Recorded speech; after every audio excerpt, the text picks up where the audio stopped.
There are days when you wake up, and nothing terrible has happened, yet something inside you already feels heavy. Not dramatic heavy, not the kind of pain that makes people immediately notice.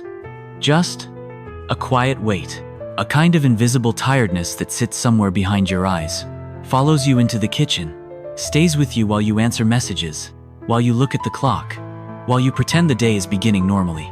And if someone asked what is wrong, you might not even know how to explain it, because sometimes the hardest feelings are not loud enough to describe. They do not arrive as a crisis. They arrive like a slow emotional fog, a strange distance between you and everything around you. You still do what needs to be done. You still reply when people speak. You still complete ordinary tasks. But inside, something feels disconnected, as if your mind is present, while another part of you is standing somewhere else entirely.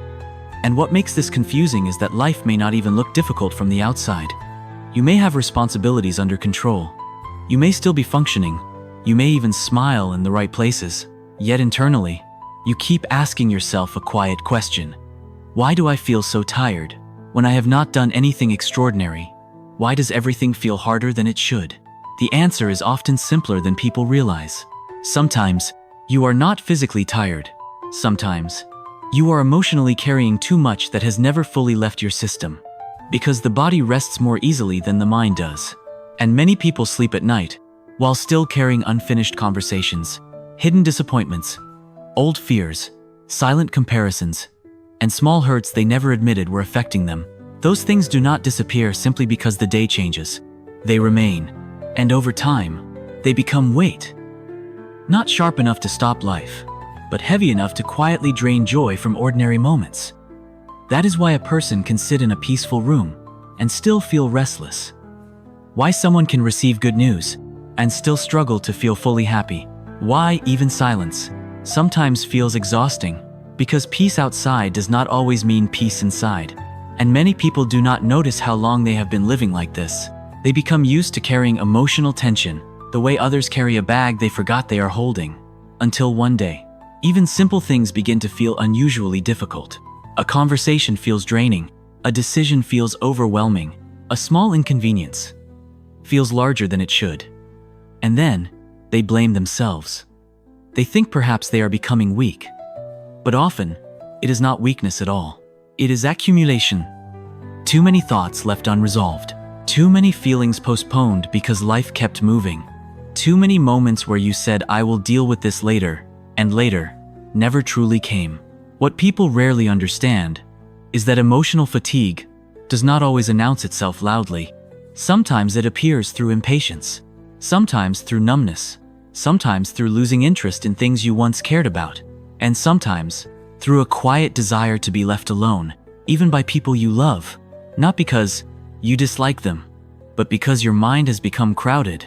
And when the mind becomes crowded, even affection can feel like effort.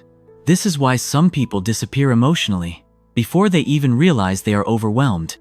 They continue functioning, but with less presence. They answer, but without warmth. They listen, but only halfway. They move through the day, while internally wishing for something they cannot clearly name.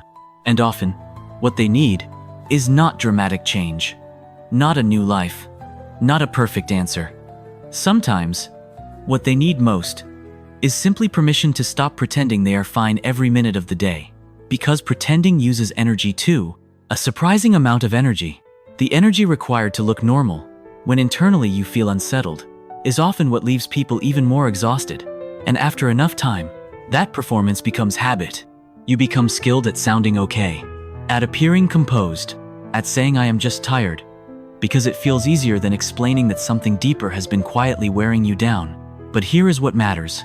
Not every tired feeling means something is wrong with you. Sometimes, it means something inside you has been asking for attention for longer than you realized. A thought that needs honesty, a feeling that needs language, a disappointment that needs acknowledgement instead of denial. Because ignored emotions do not disappear, they simply wait, and often, they return in the form of heaviness you cannot explain. That is why slowing down matters more than most people think. Not stopping life completely, just pausing long enough to notice what your mind has been carrying. What thought repeats when everything becomes quiet? What memory still changes your mood? What fear keeps appearing in ordinary moments? These are clues, not enemies. Clues. Your inner life always leaves clues. And when you begin listening carefully, something changes. You stop fighting yourself quite so much. You stop calling every heavy day a failure.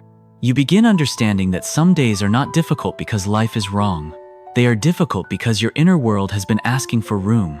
Room to breathe. Room to process. Room to release what has stayed too long. And this is where healing often begins. Not in dramatic breakthroughs. Not in one perfect conversation. But in small, honest moments. Saying to yourself, this feeling is here. This tiredness has meaning. I do not need to solve everything tonight. But I do need to stop pretending nothing is affecting me. That sentence alone changes something. Because honesty softens what resistance hardens. And slowly, very slowly, the mind begins to loosen what it has been gripping for too long. You breathe differently. You react less sharply. You stop forcing yourself to feel normal immediately. And strangely, that is often when energy begins returning. Not because life suddenly becomes easy, but because you are no longer spending so much strength fighting what you actually feel. Sometimes people believe recovery means becoming cheerful again. But often, recovery begins much more quietly than that. It begins when your thoughts stop feeling like enemies. When silence stops feeling threatening. When you can sit with yourself without immediately needing distraction. That is not small progress. That is real progress. And maybe today, if you feel tired in ways sleep cannot fix, it does not mean you are failing. Maybe it simply means some part of you has been carrying too much without being heard. And now, it is asking, gently but clearly, for your attention. Not your judgment, not your frustration, just your attention. Because sometimes the deepest form of strength is not pushing harder. Sometimes, it is noticing what inside you has quietly been asking for rest. And finally, allowing yourself to listen.